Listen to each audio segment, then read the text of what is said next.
Okay, we have the round 11 recap here to see how all the games played out and how that affects our ladder. So we saw Carlton defeat Sydney. I mean, a lot of these games weren't very close. To start off with, it was Carlton beating Sydney.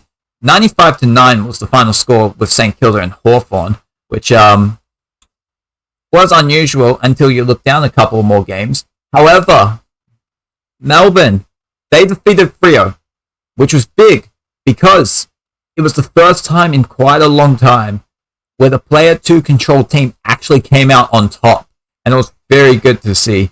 But the status quo was established yet again. We had Geelong just pouncing on the Giants. Then you had West Coast taking down Essendon.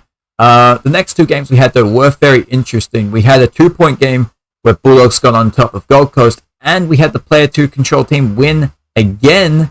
This time it was Richmond besting Port Adelaide by a single point because Scotty Lightset missed the shot after the siren. He hit the post. Today's games that we played, we had North Melbourne beating Collingwood by 5 goals and Adelaide destroying Brisbane.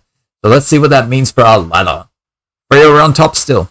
They have only lost the 2 games. Last game's one was a bit surprising, but they are currently on top with 36. We look at what else we have in the top 4. You got Richmond. They're just 1 win behind. They have 32 points. You got the Bulldogs on 28, and Melbourne, who just defeated Freo, have catapulted themselves into the top 4.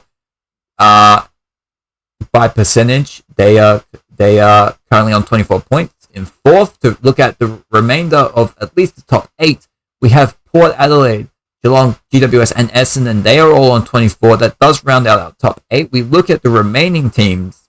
We see just outside, based on percentage, St Kilda and Sydney both on 24. Brisbane, Carlton, Adelaide, and the West Coast Eagles each have 5 wins through the season so far. They are just outside the top 8, each with 20 points. We see Gold Coast and Hawthorn on 16. They're not far behind. North were able to get their 3rd win of the season. They had just defeated the current Wooden Spooners in Collingwood, who this is very different from how we are looking things in the real world, with Collingwood actually on top. Here, Collingwood are on the bottom of the ladder, and probably the first time ever we've seen a team on the bottom of the ladder with a percentage of 90%. So things just haven't really been going their way, unfortunately for them.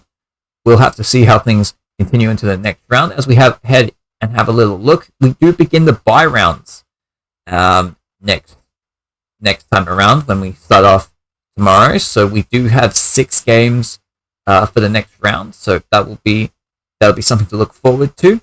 And yeah, I mean, I guess we could have a little look at the stats. Just have a little peek here. If you look at those disposals, let's see who's on top. Let's see who's on top through 11 rounds. Maxie Holmes is the only person with 400 disposals up to this point. That's quite a lot, man. That's the little overview. He has those disposals. You see, you can have a look for yourselves of the top ones over here. You see Jack Finey, Liberatore, Lockie Whitfield. Goals-wise, it is Jack Johnston currently leading the Coleman medal. He has 32 goals. Maya, Check, Jackson, Revolt, all not too far behind. You can have a look at that for yourselves. Okay, and let's have one last little look at the ladder before we end. We see it's Freo on top. Richmond, Bulldogs, and Melbourne make up top 4, and to round out the 8, we have Port Adelaide, Geelong, GWS, and Essendon.